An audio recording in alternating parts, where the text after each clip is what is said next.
තාත්තට ගෙදරටම ඇවිල්ලා කරලා ගිහින් තියෙන දේවල් ඇත්තටම හිතා ගන්න බැහැ. හොඳ මුණ පෙන්නගෙන ළඟින් හිටියේ ටීඑම් තාත්තගේ හුස්ම ටික යනකම් කියලා එයාගේ මූණටම කියලා. ටීඑම් තාත්තට දැන් එන්නම අමාරුයි. ටීඑම් ජයරත්න මහතාට සිදුවී ඇති සංවේදී ඉරණම ගැන ඔහුගේ ඥාති දියණියක් විසින් මෙසේ සංවේදීව සමාජගතකොට තිබුණා. උපුටා ගැනීම. ටීඑම් මාමට සිද්ධ වෙලා තියෙන දේ ගැන හරිම කනගාටුයි. මාමත් එක්ක එකට හිටපු මිනිස්සුම මාමව මේ වගේ තත්වයකට ඇදලා දායි කියලා අපි කවුරුත්ම හීනකින්වත් හිතුවේ නැහැ. මාමා නිහඬ චරිතයක් නිසා මාමට සිද්ධ වෙලා තියෙන දේ කවුරුත්ම දන්නේ නැහැ. සමහරක් අය මාමාව මැරෙන්න ඇරලා වගේ ඉන්නේ. බුදුගුණ මෙච්චර ගයිපු අපේ මාමට හොඳ මූණ පෙන්නගෙන මාමා ළඟින්ම හිටපු සමහරක් මිනිස්සු කරපු දේවල් ඇත්තටම කියන්නත් ලැජ්ජයි. ඒත් ඇත්ත මොකක්ද කියලා මාමට ආදරය කරන රසිකයන්ට දැනගන්න අයිතියක් තියෙනවා. මුලින්ම කියන්න ඕනේ මාම දැන් අසනීප වෙලා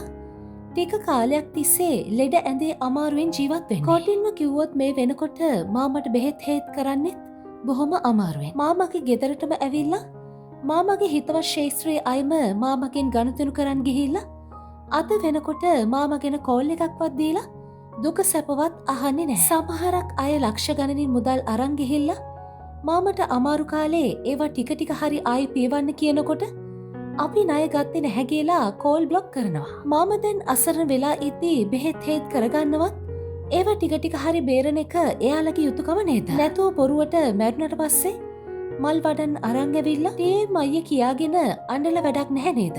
ඉන්නකොට මිනිස්සෙක්ට සලකන්නේ නැතුව. උපුටා ගැනීම අවසන්.